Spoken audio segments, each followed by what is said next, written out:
Bem-vindo a todos ao Congresso de Iridologia e Microsemiótica Irídea, e as terapias integrativas e a nutrição.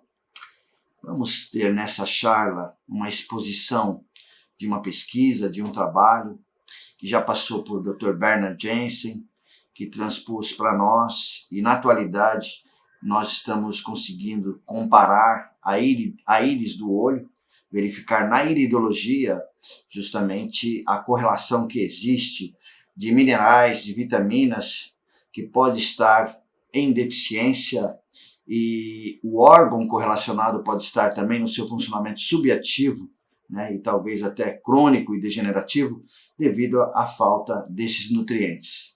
Então, gostaria de mostrar para vocês, iniciar esse trabalho com a apresentação do sistema glandular fundamental, no qual nós queremos mostrar aqui a parte do hipotálamo, a parte da tireoide e esse eixo que vai até a suprarrenal. Então vamos verificar o termômetro da tireoide, vamos correlacionar a subatividade. Ao observar na iridologia a área da tireoide, nós temos que observar muito bem esse sinal de subatividade, se eles estão nos dois. Se eles estiverem só em um lado, nós temos que observar que está havendo uma compensação do lado que não existe um sinal de subatividade. A iridologia mostra normalmente como é que está funcionando essa tireoide, e nós acabamos estudando um trabalho, uma pesquisa do Dr. Hunter Willen, que esse médico ele acabou descobrindo nas pesquisas que existe um vírus que ataca a tireoide, e não somente a tireoide, mas o sistema nervoso em geral, e várias glândulas, chamado Epstein-Barr, EBV. Então, eu quero que vocês observem aqui a área da tireoide, e que vocês entendam que esse vírus, o herpes vírus, que é o EBV, que vocês estão vendo aqui, né, juntamente com todos esses fatores que podem ocasionar uma hipoatividade na área tireoidiana, né? A tireoide tem uma função de produção de proteínas para reconstrução e restauração celular, ela regula a temperatura corpórea, ela ativa a produção maior de mitocôndria. Nós estamos observando que existe o vírus da tireoide, chamado EBV, que pode estar instalado na tireoide e pode começar a produzir, então, uma hipoatividade e, consequentemente, diminuir toda a energia e o bem-estar geral do paciente. Eu quero mostrar para vocês que o mofo é um dos fatores de intoxicação. O EBV ele quer um material tóxico, ele deseja intoxicação, ele quer ver a área do tecido, das células bem bagunçadas com uma carga tóxica. O mercúrio é o pior dos minerais, dos metais tóxicos, pesados que existe, e é aí que o EBV, né, o Epstein-Barr, ele consegue então fazer um estrago maior quando ele está com essa intoxicação de mercúrio. A carência de zinco e a carência de B12 são outros fatores também que podem determinar uma subatividade na tireoide. E vem aí a deficiência de ácido clorídrico e a deficiência também de selênio, deficiência de zinco, que podem estar comprometendo essa função toda, devido justamente, né, à falta de ácido clorídrico estomacal, fazer com que haja uma menor digestão de proteína, né? Nós temos uma deficiência de absorção de cálcio, e como nós sabemos, o ácido clorídrico ele ajuda, né, ao estímulo do fator intrínseco, que é o fator que determina a melhor absorção de B12 dos alimentos, né? Então aí é onde nós vamos conseguir então desenvolver um trabalho muito bom, é a observação da área estomacal, que nós vamos apresentar logo lá na frente, mostrando que não só a deficiência de ácido clorídrico, né, é o fator principal hoje, né, de uma desnutrição, mas os pesticidas e os herbicidas, hoje nós podemos também observar, principalmente se nós temos o equipamento de biorressonância, o bioanálise, que a gente pode medir o nível, né, a nível digital, a intoxicação pelos pesticidas, pelos herbicidas. Os inseticidas em casa, né, que comumente são utilizados, né, é um fator também de intoxicação para que haja uma ativação desse vírus, né? Essa pesquisa ela é atualizada, ela é nova e mostra que nós devemos, antes de querer fazer qualquer tratamento na tireoide, nós temos que pensar em derrubar, né, em eliminar, né, de uma vez, com toda a prática que nós conhecemos, da prática da medicina ortomolecular, da medicina biomolecular e da medicina naturopática, né? Então nós vamos utilizar todos os recursos que a gente tem para poder debelar esse vírus, porque ele se instala na tireoide no seu terceiro estágio, né? A mononucleose é um dos fatores que ele faz, que seria justamente o segundo estágio, e o terceiro estágio é que ele já está instalado e ele tem uma preferência pela área da tireoide. Então nós vamos verificar que qualquer estresse que nós podemos passar também é fator de subatividade tireoidiana, né? O excesso de remédios alopáticos também, né? Que pode provocar também uma iatrogenia, né? Uma intoxicação, uma sobrecarga não só na área hepática, mas lembrando que a tireoide também libera oxigênio para haver uma boa desintoxicação sanguínea, né? As alterações hormonais que nós estamos falando, desde a progesterona, desde o cortisol, desde a parte de oxitocina, que é produzida pelo hipotálamo, até serotonina, né?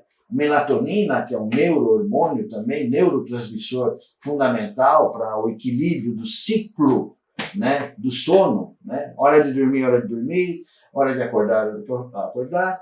Nós temos então a insônia, né, como um fator de levar a tireoide a ficar mais fraca e, consequentemente, aumentar a atividade desse vírus. Então, estamos falando desse vírus que muitas vezes nós fazemos esse exame do Epstein-Barr e nós encontramos uma carga viral elevada em IgG. Carga viral em IgG é sinal que teve uma carga viral elevada na IgM, na atuação dela de ataque, e nós sabemos que, mesmo estando no IgG latente e tendo seu próprio anticorpos, esse vírus ainda continua fazendo seu estrago. Lamentavelmente, os exames laboratoriais não conseguem perseguir esse vírus nos tecidos, nas células, e não tem um exame laboratorial tão perfeito, a não ser IgG e IgM, que possa observar. Mas outros exames laboratoriais de pesquisa do Dr. Anton William, né, esse americano, ele pôde observar que realmente, né, esses fatores aqui, como a tinta fresca, né, uma tinta fresca que tem cheiro, né, e aquele cheiro que é um cheiro liberado justamente pelo chumbo da tinta, as picadas de insetos, a pessoa que é alérgica, e a ingestão de muito álcool, pode ser todos esses fatores aqui desencadear um processo de má função na área da tireoide e, consequentemente, levar a esse herpes vírus 4, onde ele se instala e ele faz o seu estrago. Interessante que o estrago dele é em cima das células, onde existem resíduos, né, que podem se transformar em substâncias tóxicas e até neurotóxicas, e o próximo passo do ataque dele é na área do sistema nervoso.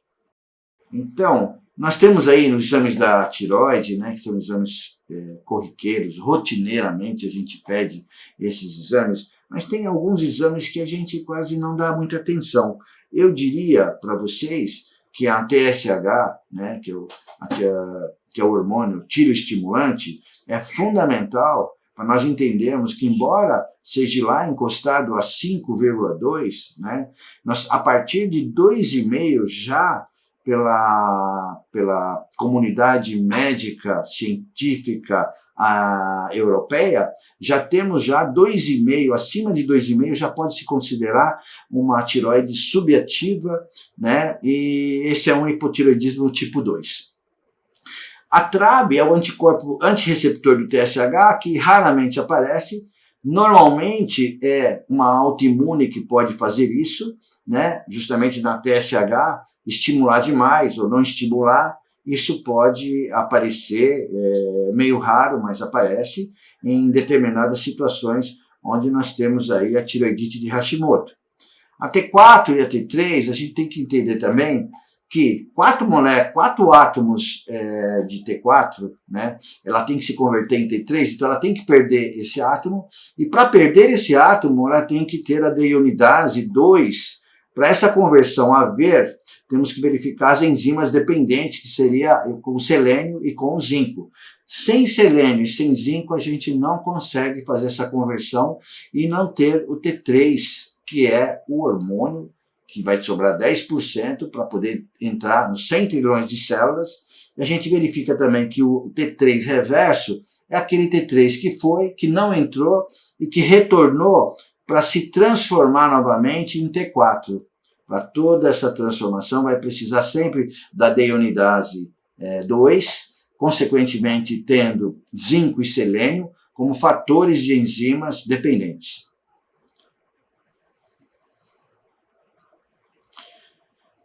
A função da tireoide, nós temos aqui a manutenção da temperatura corporal, a produção de energia, a frequência cardíaca, a saúde do cabelo, pele, unhas. Esses sinais de subatividade da tireoide, a gente pode verificar realmente uma facilidade para engordar, porque a eficiência metabólica não está no seu melhor nível, né? Não está 100%, está caído para 60%, para 70%.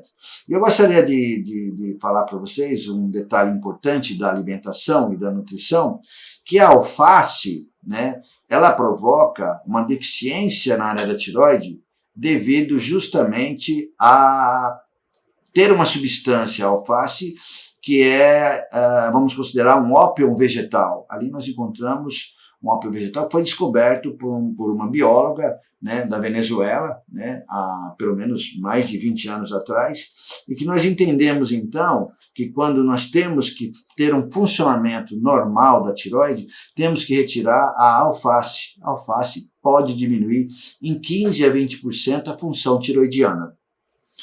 A intestino preso é um dos problemas, mas estamos corrigindo sempre pensando com HCl, que o HCl vai fazer o quê? Vai produzir então um quimo esterilizado, que não vai haver fermentação em sua sequência, portanto não vai ter tantos gases e também nenhuma desbiose intestinal. Aumento da sensibilidade do frio e a baixa temperatura corporal pode haver, a retenção de líquido, né, o cansaço, a fadiga, a dificuldade de foco, né, mental, o aumento do colesterol e do triglicéridos. Então nós temos que buscar uma função tiroidiana para que nós possamos afinar esse eixo, né, do hipotálamo, né, da suprarrenal e da tireoide. A conversão, então, novamente, que eu falei do T4 para o T3, né, está aí, né, o T3 tem 4 átomos, né, de iodo, e terá que perder um átomo para virar o T3, que é justamente o T3 que vai ser conduzido para dentro da célula e vai fazer toda a sua produção normal de energia.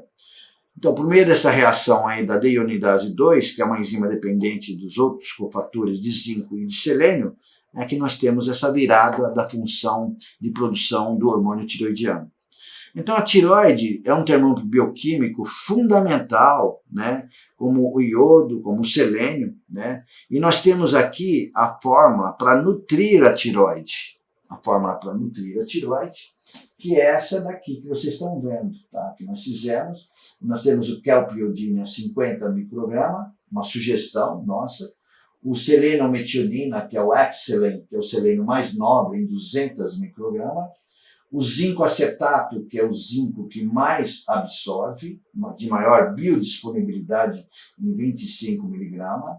A tirosina a 120 miligramas, esse aminoácido, e nós temos aqui a vitamina B2, 40 miligramas, e o hexanicotinato inositol a 80 miligramas, lembrando, né, que essa daqui é a vitamina B3, que é a niacina fria, né, que não provoca ruborização. Essa fórmula, então, nós damos logo de manhã cedo, para começar a nutrir o tireoide, e partimos então para a fórmula do bioiodo, né, onde nós damos essa fórmula aqui após o jantar, que é para ofertar o iodo, e lembrando que o DMSO, que é 50%, significa que ele vai escovar a célula, vai limpar o receptor de entrada do iodo, né, com essa água deionizada, uma gota, 2 gotas, no máximo, normalmente usamos uma gota para poder ofertar o iodo orgânico, né, o iodeto de potássio e o iodo metalóide,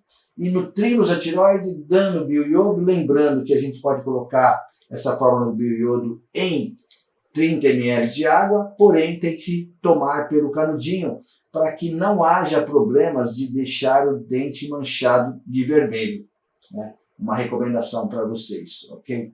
Lembrando, termômetro da tireoide, né, é o iodo, o selênio e o zinco. Então, se nós quisermos ver deficiências, né, de selênio, de zinco, de iodo, nós temos então a tireoide como um termômetro bioquímico para demonstrar para nós de que está havendo um déficit, uma falta desse nutriente. Vamos buscar então na nutrição a reposição da riqueza desses nutrientes para que haja então um equilíbrio funcional da tireoide. O monolauril, que são ativos que eliminam vírus do Epstein-Barr, ele é extraído do